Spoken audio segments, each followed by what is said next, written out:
And just as Stalin killed at least himself, Lenin killed around 10 million, Stalin killed at least 30 million in the several decades he was in power. Just as Stalin did that, and the public was told, do what Stalin says, he'll fix it. Do what, as they arrested people, as they killed people by the millions, as they starved them to death by the millions. And even after it came out, even in the Soviet news, that Stalin was bad and horrible, they still defended him.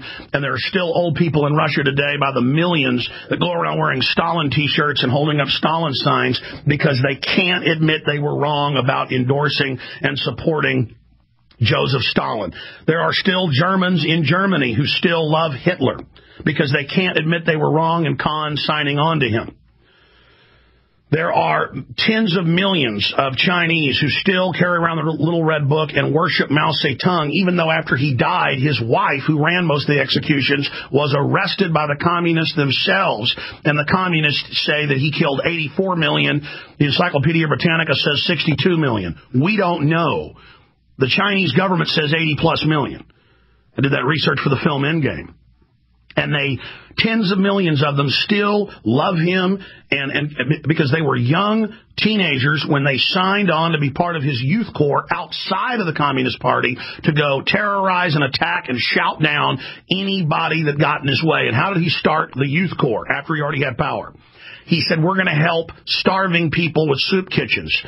It sounded good. It sounded reasonable. And for a few years, they did actually a lot of good work. And then they said, well, we're good. Look, we're doing good work. And then it was, yeah, go ahead and assault that guy. Beat those people up. Run those people out of their businesses. They're not going along with the Cultural Revolution. And they'd go in houses and find Bibles and beat people up and kill them. And I'm telling you, folks, I've studied history. Webster Tarpley was more right than I even gave him credit. He is exactly right. They are going to have a governmental mass forced service, and then even bigger, separate from government, thugs. They're openly announcing that they're going to turn loose on us and to suck tens of millions of Americans into serving this at usaservice.org, non-governmental. They are getting them signed up in things that sound reasonable at first, but when you read the fine print, it's tattling on neighbors, spying on people. Well, Obama's announced it. This is so incredible. Again, Ron Paul joining us, coming up in about 26 minutes from now. Do we have Luke Rudowski from Washington, D.C. at the inauguration? We're still waiting. We have not given the producer his number, so we need to get that to them in Minnesota right now. Thank you. So that is what is going on this front right now, ladies and gentlemen. I did a 49-minute basic analysis last night at 1 a.m. in my backyard when I try to get more focused, more thoughtful late at night after a long day's work. I tend to be a little calmer. And I did this 49-minute analysis audio blog that will be posted later on Infowars.com, where I walk through many of the facets. I'm going to attempt to do that in a focused manner with some of the other facets I haven't covered coming up later in the broadcast today. So that is also coming up as well.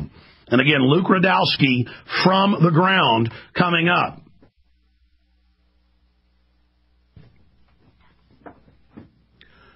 We're going to go to Luke in just a moment. We have him on the line. Also, the media is now doing a rearguard defensive action of George Bush.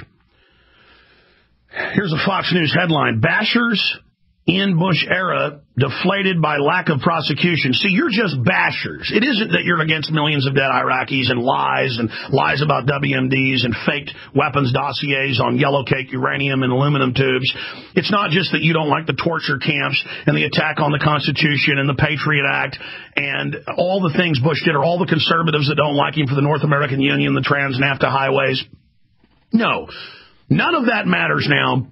You're illegitimate. You're just a bunch of Bush bashers. And you don't. And so again, so now the whole agenda stays. No investigation of Bush. No reversals of anything.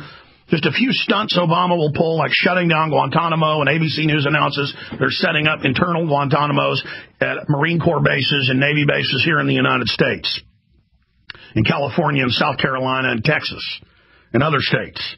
This is so sick. And I'm watching the people cry. I'm watching them in rapture week after week on TV at these Obama rallies. I'm watching them on CNN right now while he speaks as if God is speaking, and they're totally conned. They think they're part of history. They think they're part of something great. They're scared by the economy. They're scared by the wars. They're scared by the terrorism. And he's saying, I'll fix it all. Just do whatever I say.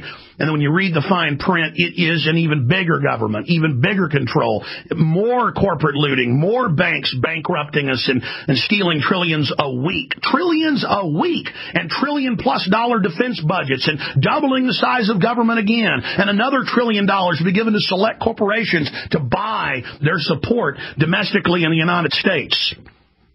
This is what we're talking about. And I pledge that I will defend the republic to the end. I pledge that we have the next 200 days. Even Biden and all the pundits admit, and the vice president admits and Obama admits, if they don't ram through their global warming taxes, their control, their youth brigades, and launch it all in the first 150, 200 days, by then, the public will be awake to them, and they're not going to be able to get any of this through. They have got a tough job because everything they're really proposing, that's why they don't like to publicize it, but in the fine print, is totally unpopular. On average, over 90% of the people in the polls are against it. Like the banker bailout, 99%, 98% depending on the poll. Like open borders, 91% Gallup. Like the wars, up to 80% against it. So again, he hasn't given specifics in the speeches, but the fine print and his chief of staff and now the policies, it's worse than we thought. Now in the last few days, they've been launching new programs and it's really happening. It's really going on. Let's go to the ground in the District of Criminals, the private District of Columbia under the 13th Amendment slave grid. Let's go to Luke Rudowski. We Are Change, reporting for InfoWars. Luke Rudowski, good to have you on. Well, thanks for having me on, Alex. We are here on Pennsylvania Avenue. Obama is addressing a crowd. We are here behind black fences all over us. National Guard everywhere. Police, search dogs. Everywhere you look, you see security all over the place. People could see the film footage right now by going to wearechange.org and seeing a live video report of everything that's happening right now as it's going on right now. I am right now behind National Guard. I am right now behind a Secret Service checkpoint and between the main checkpoint. There are hundreds of people waiting to get into. And by the way, look, what we're going to do is, at the bottom of the hour, we're going to go live at prisonplanet.tv, and we're going to pick up that internet feed at prisonplanet.tv, and we're going to put that up on the site as well so that we can show whatever your cameras are picking up there on the ground. Now, be specific for us. You say you saw people being searched by the National Guard. You saw families being searched by regular Army and by police in black uniforms, 47,000 of them. Tell us what you're witnessing.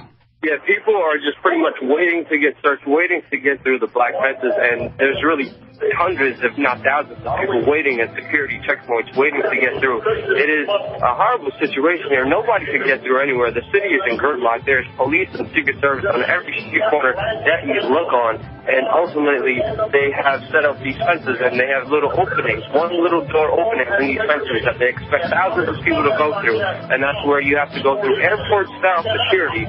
Stay there. He's going the distance. He's going for speed. She's all alone in a time of need. Because he's racing and pacing and plotting the course. He's fighting and fighting and riding on his... All right, ladies and gentlemen, we're going to go right back to Luke Rudowski. We Are Change, reporting live for Infowars.com and wearechange.org on the ground in D.C. And we just went live at prisonplanet.tv. We have his video feed up there right now from on the ground for folks watching at prisonplanet.tv as well. Luke, specifically, report for us the facts. Did you get through the first line of checkpoints and describe for us exactly what you witnessed with the military troops searching people? Well, we did not get through any search or checkpoints. We were not able to at any point in time. They pretty much closed off all of D.C. We are entrapped right now with black fences all around us. We have a huge crowd all around us outside the main point, but we are right on Pennsylvania Avenue, right outside the main address of Barack Obama. And to the left side, if you look to the left side, if you pan the camera down over there, you are able to see the checkpoints. You are able to see the National Guard. You are able to see the